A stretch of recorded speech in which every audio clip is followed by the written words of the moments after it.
At first glance, freshman Dylan Raiola might look like a Patrick Mahomes clone. Try to be my own guy, but I try to take what he does. But in reality, he spent years crafting his own game, pulling from several quarterbacks to create his own style. And after leading Nebraska to its first bowl game in 8 seasons, becoming the first true freshman to secure a bowl victory for the Cornhuskers, it's clear that he's not just following in someone else's footsteps, but he's building his own legacy. So to truly understand how Dylan Raiola dominated college football as a freshman, we need to go back where it all began. Dylan Raiola was born on May 9th, 2005 in Hawaii. Of Polynesian descent, football runs deep in his family. His father, Dominic Raiola, was a standout at Nebraska, winning the Remington Trophy before playing 14 seasons in the NFL with the Detroit Lions. And his uncle, Donovan Raiola, is now Nebraska's offensive line coach. And his godfather, none other than Matthew Stafford, who spent 6 seasons as his father's teammate in Detroit. With a dad who dominated the trenches in the NFL, most people assumed Dylan would follow his footsteps. He had the frame to do it, but his passion for the game was fading away. Torn between football and baseball, he faced crossroads. But instead of walking away from the sport entirely, he made a bold move, switching to quarterback as a freshman in high school. And this was a decision that would change everything.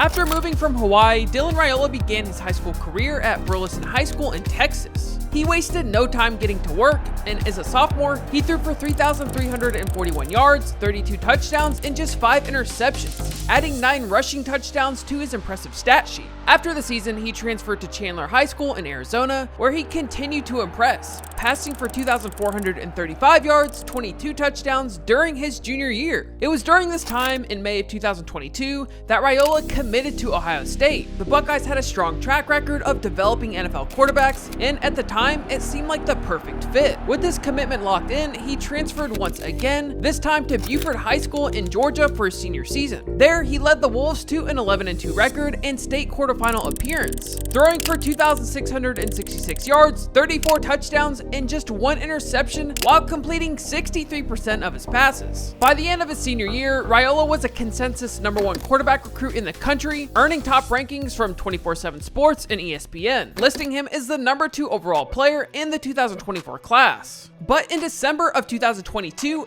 everything changed because Raiola decided to reopen his recruitment, shaking things up, leading to his eventual signing day. Were you living in Georgia? I was, yes.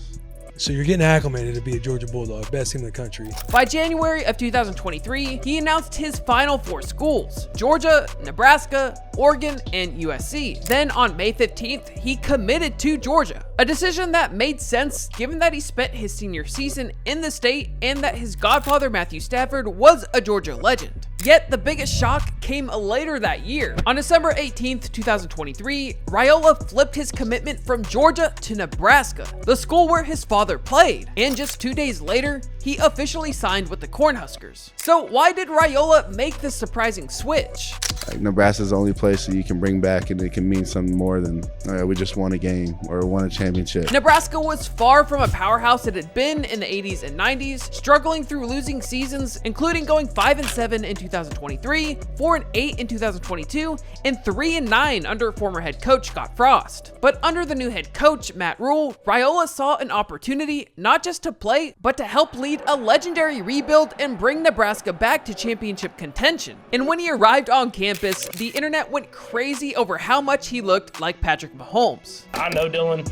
I trained with him in the off seasons. Great kid, a great football player, and I think he's gonna make his own stamp on the game, and I think you've seen that early in his career. But while these comparisons were fun, this isn't what mattered to Raiola. His focus was locked in on something bigger, carving out his own path and bringing Nebraska football back to life. You could imagine coming into a new system, Dylan Raiola had to grow up fast. Competing in a talented QB room, his hard work and focus earned him the starting job, and he made his debut against UTEP, completing 19 of 27 passes for 238 yards and 2 touchdowns in less than 3 quarters. And Raiola became just the second true freshman quarterback to start a Nebraska season opener since World War II. For his performance, he was named the Big Ten Freshman of the Week and the first Husker offensive player to win that award since 2019. 2017. The following week presented a significant test against a talented Colorado team. While the Shedeur Sanders and Travis Hunter duo was hyped up by fans in the media, Nebraska would still end up on top, winning 28-10 behind Raiola's efficient 23 of 30 passes for 185 yards and a touchdown. Wins are hard to get in this game, and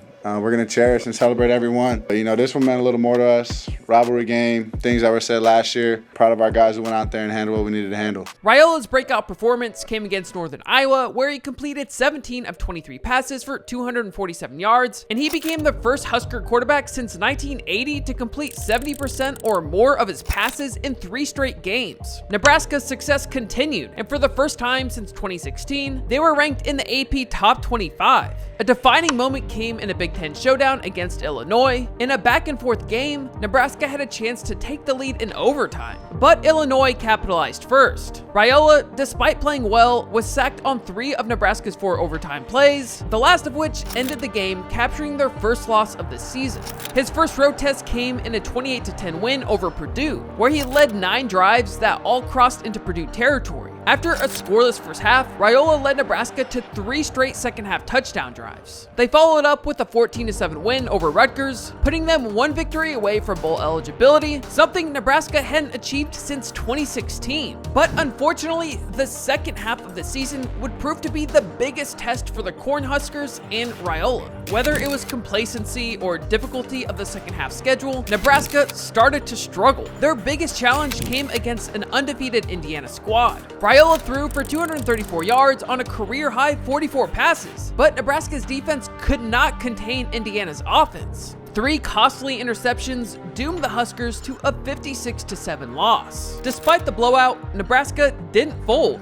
They rebounded with a near upset against playoff-bound Ohio State, falling just 21-17. However, the close loss seemed to linger, as Raiola and the offense struggled in the following weeks. Against UCLA, Raiola exited in the 4th quarter with an injury, and Nebraska lost 27-20. He returned the next week against USC, completing 71% of his passes for 191 yards and a touchdown. But the Huskies fell again, 28-20. At this point, Nebraska fans were on edge. A bowl game seemed guaranteed after going 5-1, but after 4 straight losses, doubt started to creep in. Raiola had shown flashes of brilliance, but the Huskers needed a spark to turn things around. So Raiola responded in a big way, throwing for 293 yards and a touchdown in a massive win over Wisconsin. However, the momentum didn't last, as Nebraska fell to Iowa in the regular season finale. Despite the ups and downs, Nebraska had finally broken through. They were bowl bound. In the Pinstripe Bowl, Raiola made history as the first true freshman quarterback to lead Nebraska to a bowl victory. He completed 22 of 30 passes for 224 yards and a touchdown in a win over Boston College. Raiola's freshman season ended with him as a semifinalist for the Sean Alexander Freshman of the Year award. He started in all 13 games, completing 67% of his passes for 2,819 yards and 13 touchdowns. His yardage total set a new Nebraska freshman record, and his completion percentage was the best by any freshman in school history. Looking ahead, Raiola is seen as one of the Big Ten's most promising quarterbacks. However, there are clear areas of improvement, with his sack rate being a major concern. Nebraska's offensive line struggled, allowing Raiola to be sacked 27 times, including 4 times against both Iowa and Indiana and 6 times against Illinois, and Nebraska lost all 3 of those games. So as Matt Rule enters year 3, the Cornhuskers have much to be excited about. Winning their first bowl game in nearly a decade was a step forward, but inconsistency throughout the season proved that they still have a long way to go. Rule knows that the road back to national relevance will be a steady process, and for Nebraska to take that next step, Raiola will need to continue developing his game. And if he can lead Nebraska to a playoff appearance next season, it could be the springboard to an even more dominant career at the next level.